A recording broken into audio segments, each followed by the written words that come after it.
You think you can just walk in here and accuse me of this? He asked, his voice low but dangerous. You don't know what you're dealing with. I've been in this company longer than you've been alive. You really think anyone will believe you over me? I didn't back down. Before we move on, please take a moment to subscribe to the channel and like this video. Comment down below where in the world you're listening from. Let's move on. My name is Sarah Bennett, and for the past 15 years I've lived and worked in Ridgewood. It's a small suburban town just outside the city, but it has its charm. It's the kind of place where everyone knows your name, where neighbors wave at each other from their lawns, and the local diner has been around for as long as I can remember. The pace here is slower than the rush of a big city, and that's exactly why I love it. I'm 37 years old, work as a senior marketing manager at a technology firm, and life, up until recently, had been going pretty smoothly. In fact, I felt like I was finally in a place where I could take a deep breath and relax. I had a nice apartment downtown, a steady job, a small circle of friends, and a routine that was comfortable enough that I didn't feel like I needed anything else. I'd been through a lot over the years, so this life felt like a well-deserved break. My job at the firm, though demanding, allowed me a balance between personal and professional time. The company I worked for had been growing steadily, and we were doing well, but it wasn't without its difficulties. The tech world is always changing, always evolving, and sometimes it feels like trying to catch up with something that's already moved on without you. Still, I was good at my job.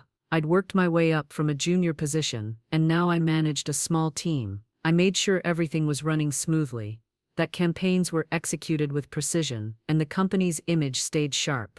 It wasn't glamorous work, but it was steady. Then, one day, everything changed. It started small, as most problems do. I remember the moment like it was yesterday. I was sitting at my desk, scanning through emails when I got a message from Henry, the CEO of the company. Henry was a quiet leader, respected but a bit aloof, and his emails were always short and to the point. This one, though, was different. Sarah, I need to talk to you. Come to my office at 4 p.m. today. It's important. At first, I thought nothing of it. I'd worked with Henry for years, and we had a solid working relationship, but something about that email felt off. It had an urgency to it that I couldn't shake. By 3:30, I was already anxiously watching the clock. I didn't know what it was, but I could feel that something big was coming. As 4 p.m. rolled around, I walked across the floor to his office, the click of my heels echoing off the marble floors. When I knocked and entered, Henry was already sitting behind his desk, a stern look on his face. "Sarah, have a seat," he said, motioning to the chair in front of him. His tone wasn't the usual friendly one, and that put me on edge. "What's going on, Henry?" I asked, trying to sound calm, but I couldn't ignore the tightening in my chest. "I just wanted to give you a heads up about something that came across my desk today," he said, his voice low. "There's been a mistake, something in our last marketing campaign. It's not looking good." He slid a piece of paper toward me. I picked it up and scanned it quickly. It was a report about a campaign we had launched a week ago. There were numbers, statistics, and feedback from clients that didn't add up. It was bad, really bad. "How did this happen?" I asked, trying to process what I was seeing. Henry didn't answer immediately. Instead, he folded his hands in front of him and looked at me closely. "That's the thing," he said. "The mistake is traced back to your team, and I'm afraid it looks like it's your fault." I felt my stomach drop. I couldn't believe what I was hearing. "What do you mean, my fault? I don't understand." I checked everything. My team followed the guidelines. "It doesn't matter," Henry said, shaking his head. "The report says the error was a direct result of decisions you made. The board is already asking questions." I could feel my heart pounding in my chest. This wasn't just a mistake, this was an accusation, and it was directed straight at me. "This doesn't make sense," I said, my voice shaky. "I can't have been the one who—" "Listen, Sarah," Henry interrupted, leaning forward. "I don't want to point fingers, but the facts are clear. Your team was responsible for the strategy. The board expects an explanation, and I need you to fix it. You have 24 hours to figure this out, or there will be consequences." I stood there for a moment, trying to keep my composure. I wanted to protest, to tell him that I wasn't to blame, but the words wouldn't come. Instead, I nodded, not trusting myself to say anything else. I left his office in a daze, my mind spinning. The whole situation felt surreal, like I was trapped in a nightmare that I couldn't escape. I spent the next few hours trying to make sense of what had happened. I called in my team to review everything, but as we looked through the data, it became clear that this wasn't just a simple mistake. Someone had planted this error, and now I was the one being blamed for it. But who? And why? There were only a few people who could have done this, but none of them seemed like the type to sabotage me. Or so I thought. At the end of the day, when I was sitting alone at my desk, I couldn't shake the feeling that someone was out to get me. But who? And that's when I realized there was only one person who could have the power to manipulate the situation this way: Raymond Kincaid. Ray was the director of operations at the company, and he was a master at getting what he wanted. He had a reputation for playing the corporate game like no one else. Cold, calculated, and ruthless, he had always been someone I respected, but at the same time, someone I'd kept my distance from. Over the years, I had seen the way he dealt with problems. He didn't solve them, he eliminated them. And it was becoming clear to me that Ray had orchestrated this whole situation. He had found a way to make it look like the mistake was mine, and now I was trapped in his game. I sat back in my chair, feeling the weight of everything on my shoulders. This wasn't just a mistake, this was personal, and I had a sinking feeling that things were only going to get worse from here. For the next few days, I threw myself into trying to fix the campaign disaster, but every time I tried to make progress, it felt like I was hitting a wall. The mistake in the marketing strategy was too big to ignore, and the more I dug into it, the clearer it became that someone had expertly planted the error in a way that made it impossible to trace. Whoever had done this knew exactly how to cover their tracks. And I couldn't shake the feeling that it was Ray who had set this whole thing in motion. I couldn't afford to let my mind wander too much on the who just yet, though. I needed to focus on the how to fix it. The pressure from Henry and the board was mounting. I couldn't sleep, couldn't think straight. Every time I closed my eyes, all I saw were the numbers in that report, and all I could hear was Henry's voice telling me how serious this was. The threat of losing my job, or worse, being publicly humiliated, loomed over me like a storm cloud. I spent long hours at the office, poring over every piece of data, every piece of feedback, every email and report. My team was working just as hard, but nothing seemed to work. The campaign was already in motion, and reversing it felt impossible. There were calls to clients to make, meetings to attend, and 100 little details that had to be dealt with every day, but none of it mattered. The shadow of Ray's manipulation loomed over everything, making it feel like nothing could be fixed without his intervention. As the days passed, I became increasingly desperate. The only thing I could think of was getting to the truth. I started meeting with other members of the company who might have seen something, anything that could give me a clue about what Ray was up to. But no one had any answers. I met with Claire, the graphic designer on my team who had worked with me on some of the presentations, hoping she had noticed something out of the ordinary. But she, too, was just as confused. The error didn't look like the kind of mistake anyone on my team would make. It was too deliberate. Then I started to notice small, strange things, little oddities that I had brushed off before. I saw Ray whispering with a few of the other executives, his usual confident smile stretched thin, his eyes darting quickly across the room. At first, I assumed it was just my imagination, but the more I paid attention, the more I realized that he was acting differently. His behavior was more secretive, more calculating. But there was nothing concrete I could point to, nothing that would allow me to confront him directly. If I accused him without proof, I would only look like a paranoid employee trying to shift the blame. I tried reaching out to Henry, but he was as elusive as ever. I couldn't get him to commit to a meeting, and when we did talk, his responses were vague. He kept telling me to take care of it, but didn't offer any real help. I was on my own, stuck in a situation where I didn't have any clear answers, and couldn't trust anyone. One evening, after a particularly brutal day of trying and failing, I sat in my office staring at the latest report. I hadn't even realized that I was still there until I glanced at the clock and saw that it was almost midnight. The office was quiet, and I was exhausted, but I couldn't stop myself from going over the numbers one more time. Maybe I missed something, and that's when I saw it. It was a small thing, almost unnoticeable if you weren't looking for it. A line of code in the digital assets we had used in the campaign had been altered at the last minute. It wasn't a mistake, it was intentional. Whoever had made this change had hidden it well, but I could see now that this was where the error had started. I knew then that I was on the right track. Someone had altered the campaign's final product before it went out. And the only people with that kind of access to the digital files were Ray and his team. I stayed late that night, digging deeper, trying to find any other traces of what had been altered.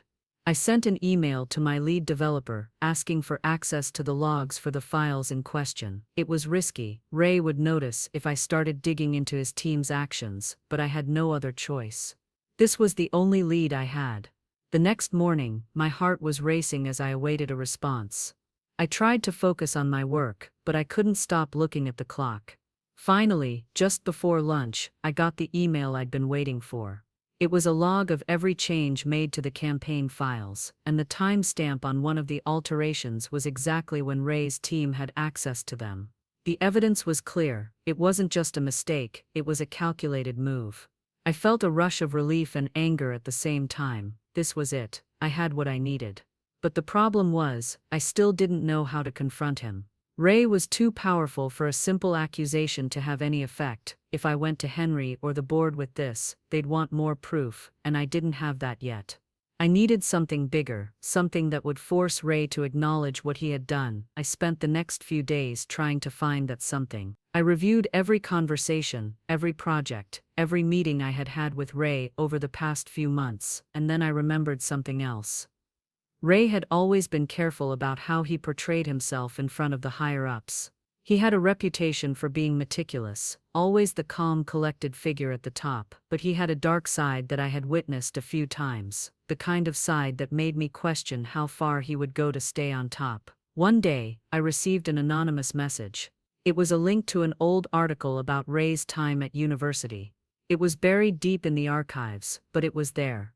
The article mentioned an unusual study that had been conducted on incoming freshmen in the 1980s. Ray had participated in it.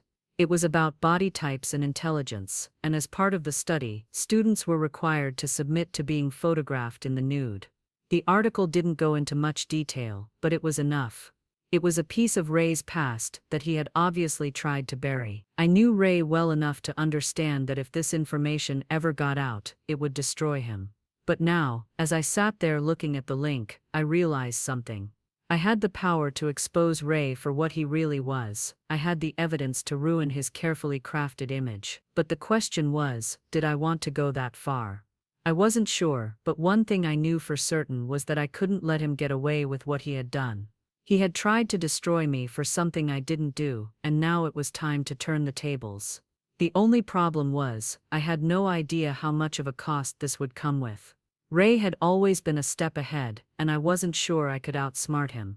But the thought of letting him win, of letting him get away with this, was even worse, and so I began to plan. The final showdown was coming, and I knew it would be my last chance to expose the truth. I spent the next few days with a heavy heart, my mind racing through every possible way to approach this situation. The evidence I had, Ray's tampered files, and the article about his university past, could bring him down, but I had to be careful. There was no room for mistakes. If I did this wrong, it could ruin me too. I could lose my job, my reputation, or worse, become a scapegoat for something I wasn't responsible for. My plan was simple but risky.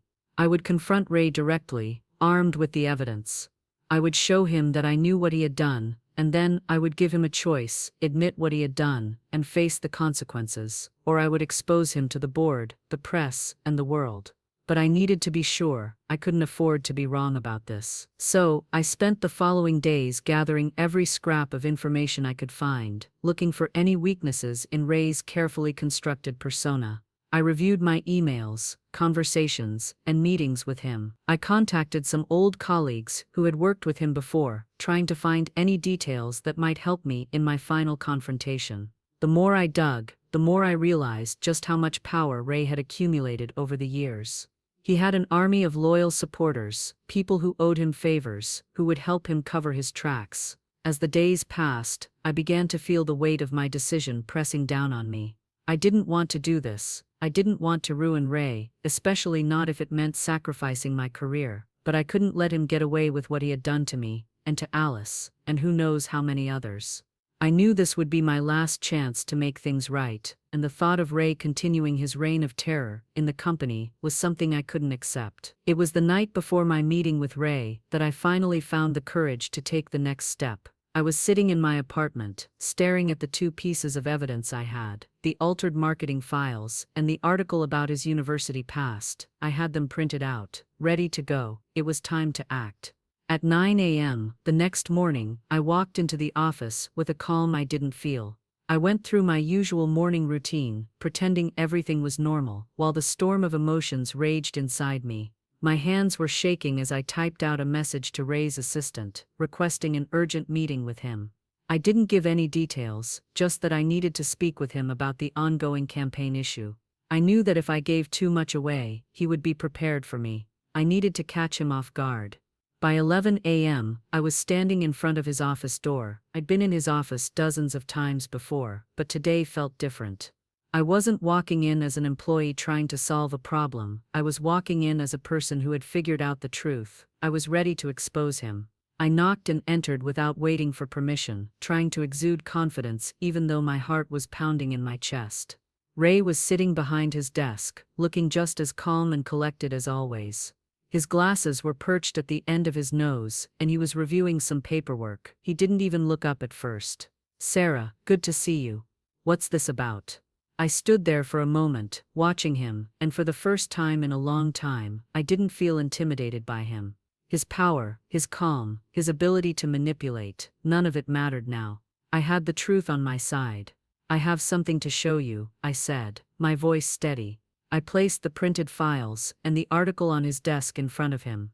"This is about the campaign mistake, Ray, and it's about you." Ray glanced at the papers, then back at me. "What are you talking about?" His voice was cold, but I could see the slightest flicker of discomfort in his eyes. He was trying to hide it, but I knew I had his attention. "I know what you did," I said, not backing down. "I know you tampered with the files. I know you manipulated the data to make it look like I was at fault. I know that you planted that error, and I know about your little secret from university." I watched his expression change, his face going from confident to strained as the weight of my words sank in.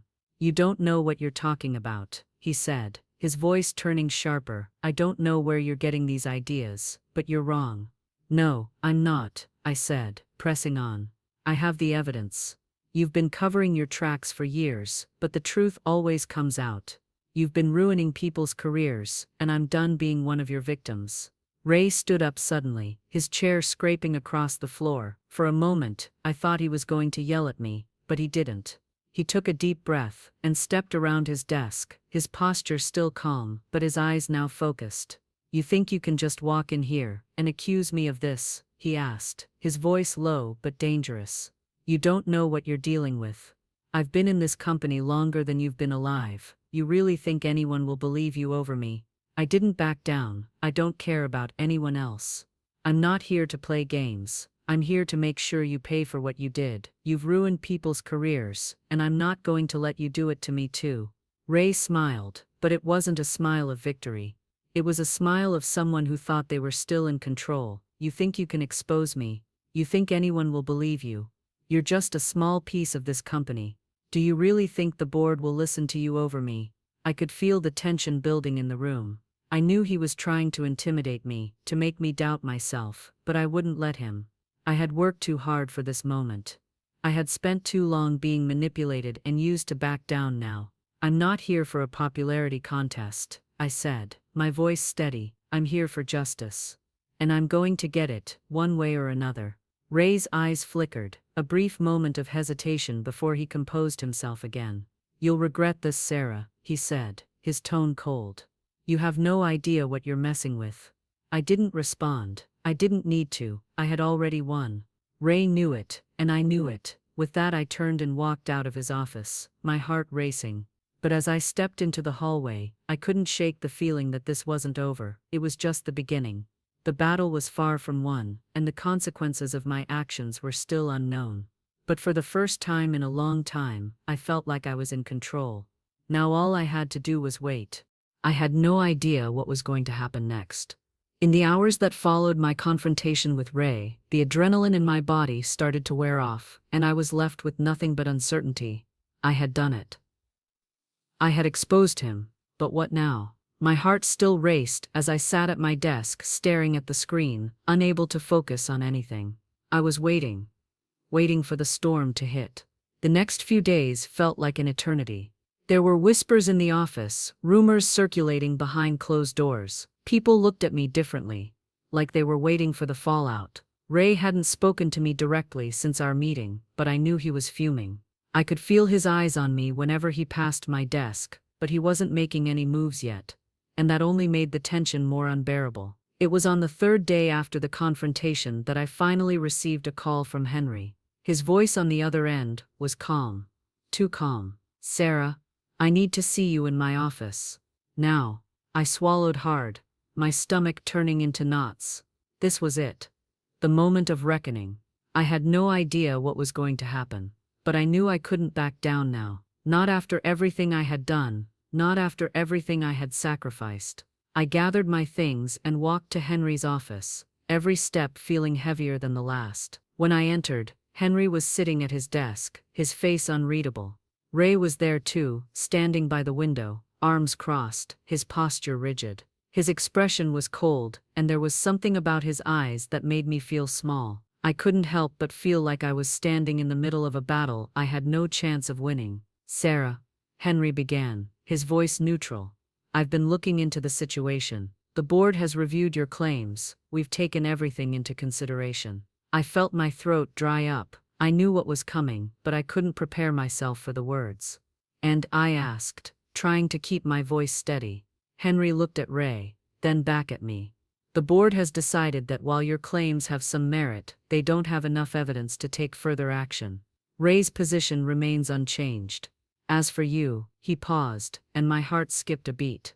"You've been with the company a long time, Sarah. You've done good work, but your methods here weren't appropriate. You've jeopardized your reputation, and you've caused unnecessary disruption. I'm afraid we have no choice but to let you go." The words hit me like a slap. For a moment I couldn't process them. "You're firing me?" I asked, my voice barely above a whisper. Henry nodded. "I'm sorry, Sarah. You're a valuable employee, but the board believes this situation is too damaging to overlook. You're being let go effective immediately." I stood there, frozen, feeling the ground beneath me shift. This wasn't how it was supposed to end. I thought I had won. I thought I had exposed Ray for who he really was, but in the end, it didn't matter. He still had control. He still held all the power. Ray didn't speak, but I could feel his presence like a weight in the room. He was watching me, waiting for my reaction, no doubt savoring the moment. For a brief second, I thought about shouting, about telling Henry the truth, about exposing Ray in front of everyone, but I stopped myself. I knew it wouldn't make a difference. Ray had already won. The truth didn't matter in this game. Power did. I took a deep breath, trying to hold back the tears that were threatening to fall. "I understand," I said, my voice trembling. "Thank you for the opportunity." I turned and walked out of the office, my head held high, even though my heart was breaking. The drive home was a blur. I don't remember much of the ride. I couldn't think clearly. All I could focus on was the fact that I had lost. Ray had won. I had put everything on the line, and in the end, the company had chosen to protect him. I wasn't sure what I had expected, but this wasn't it. I had thought that confronting him, exposing him, would bring justice. But all it had done was cost me my job. That night, I sat in my apartment, staring at the walls, feeling the weight of everything that had happened. I thought about my career, my future, all the work I had done, and how quickly it had all been torn away. I wondered if I had made the right choice. If exposing Ray had been worth it. If everything I had done was for nothing. And then I remembered something Ray had said during our meeting. "You think you can expose me, you think anyone will believe you." I had brushed it off at the time, but now I realized something. Maybe Ray hadn't won. Maybe I hadn't lost, because even though I had been fired, even though I had lost my job, the truth about Ray had come out. The people who mattered, Henry, the board, the higher-ups in the company, they all knew what he had done. They might have protected him for now, but they would never look at him the same way again. They would always wonder if he had done the same to others. They would always question his integrity. I had exposed Ray, and that would haunt him for the rest of his career. He would never be able to go back to the way things were, pretending to be the untouchable executive he had once been. The seeds of doubt had been planted. And no matter how many people Ray manipulated, no matter how many times he covered his tracks, he could never fully erase the truth. As I sat there, I realized something else. I had done the right thing. I might have lost my job, but I hadn't lost my soul. I hadn't let Ray destroy me. I hadn't let him walk all over me like he had done to so many others. I had fought back, and I had exposed him for the world to see. It wasn't the victory I had imagined, but it was a victory nonetheless. And then in the quiet of my apartment, something shifted inside me. I wasn't sure what the future held, but I knew one thing for certain: I wasn't going to let Ray, or anyone like him, define my life. I would find a way forward. I would rebuild, but more than that, I had learned a powerful lesson sometimes. The truth doesn't come with a happy ending. Sometimes, it's messy, it's painful, and it's costly, but in the end, it's worth it. Because no matter how powerful someone is, no matter how many lies they tell, the truth always has a way of finding the light. As for Ray, well, I knew this wouldn't be the last time I heard his name. But in that moment, I realized something else. He might have won the battle, but I had won the war.